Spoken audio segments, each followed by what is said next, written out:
সম্মানিত ভিউয়ার্স, আমরা এখন মাটির নমুনা সংগ্রহ করতেছি।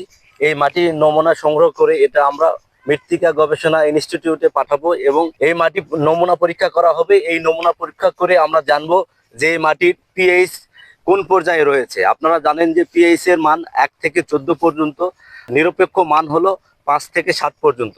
যদি পিএইচ এর মান 5 থেকে 7-এর মধ্যে থাকে তাহলে আমরা বুঝবো যে এই মাটিতে ফসল ফলানোর উপযুক্ত।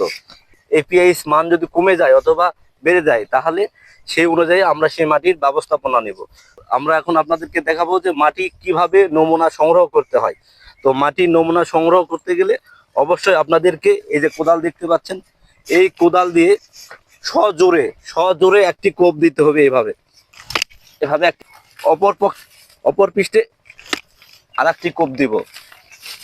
এই কোপ দেওয়ার পরে এই যে দেখেন, এখানে দেখতে পাচ্ছেন, এই যে দেখেন এখানে কিন্তু ভি আকৃতির হবে এবং এর গভীরতা হবে 6 ইঞ্চি।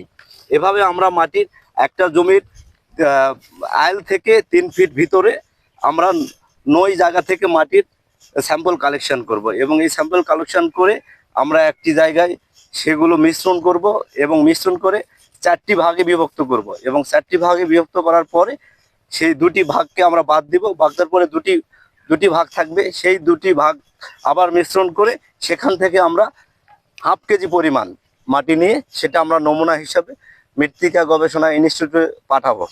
তো আপনি শুরু করেন এভাবে, আমি যেভাবে দেখে দিলাম এভাবে 9 জায়গা থেকে মাটি সংগ্রহ করেন।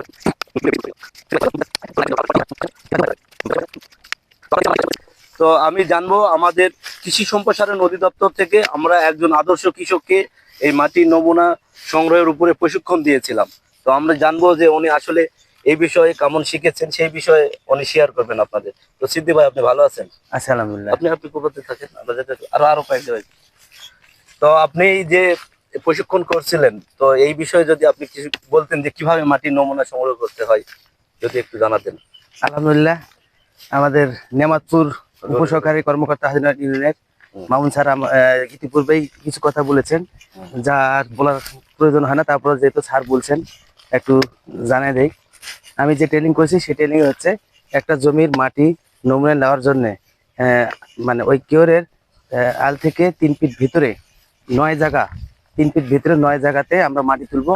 সেই মাটিটা তোলার নিয়ম হচ্ছে যে এদিকে 1 চোট ওদিকে 1 চোট দিয়ে ভি আকারের মতো করে মাটি তুলে 9 জায়গার মাটি একটু ফাঁক ফাঁক করে নিয়ে কয়েক জায়গাতে নিয়ে এক জায়গায় মিশ্রণ করে ওই মাটিটা আমরা 4টে ভাগ করব। 4টে জায়গায় ভাগ করে 2 ভাগ ফেলে দেবো, 2 ভাগ আবার এক জায়গায় করে মিশ্রণ করে ওখান থেকে মোটামুটি হাফ কেজি মতো মাটি সংগ্রহ করে নেব। এতটুকু আমি জানি আর কি। হ্যাঁ, ধন্যবাদ। ওই ফাঁকা জায়গায় রাখেন। তো ধন্যবাদ সিদ্দিক সাহেবকে, উনি আসলে সুন্দরভাবে বলেছেন। ঠিক এইভাবে আমরা মাটির নমুনা সংগ্রহ করব এবং সংগ্রহ করে আমরা সেটা মৃত্তিকা গবেষণা ইনস্টিটিউটে পাঠাবো এবং সেখান থেকে একটা রেজাল্ট আসবে এবং তার ভিত্তিতে আমরা সার সুপারিশ থেকে শুরু করে বিভিন্ন প্রকার ফসল সেই জমিতে হবে কিনা সেই বিষয়ে আমরা সিদ্ধান্ত নিতে পারবো। আপনারা পাশেই থাকেন, আমরা এখন মাটিগুলো মিশ্রণ করব এবং নমুনা সংগ্রহের পুরো ভিডিওটাই আপনাদেরকে দেখাবো।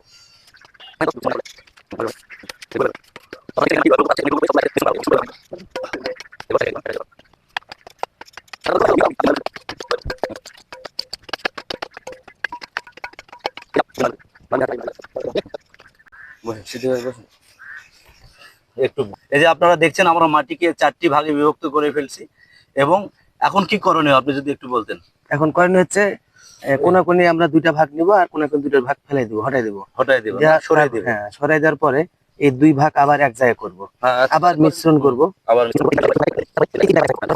তো আপনারা দেখলেন 4টা ভাগে বিভক্ত করার পরে আমরা কোনাকুনি 2 ভাগকে কিন্তু সরিয়ে ফেলেছি এবং 2 ভাগকে আবার একত্রিত করে মিশ্রিত করছি এবং মিশ্রিত করার পরে এখান থেকে আমরা হাফ কেজি পরিমাণ মাটি নেব এবং এই মাটিটাই আমরা মৃত্তিকা গবেষণা ইনস্টিটিউটে পাঠাবো। সেখান থেকে একটা রেজাল্ট আসবে যে এই মাটির পিএইচ এর মান কেমন, এই মাটি ফসলের জন্য কেমন উপযোগী এবং কি কি উপাদানের ঘাটতি রয়েছে এবং সার সুপারিশ মালা আসবে, সেখানে কি কি সার কি পরিমাণে ব্যবহার করতে হবে এবং কোন ফসলের জন্য এই মাটিটি উপযুক্ত। তো এগুলো আমরা এই মাটি সয়েল টেস্টের মাধ্যমে এগুলো আমরা জানতে পারবো।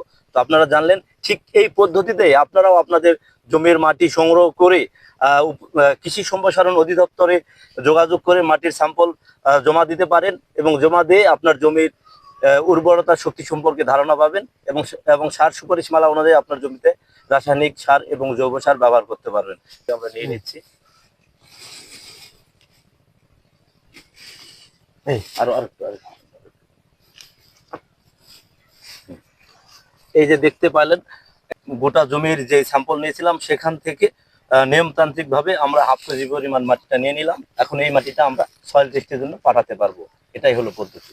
তো ধন্যবাদ সাথে থাকার জন্য, ধন্যবাদ সবাইকে।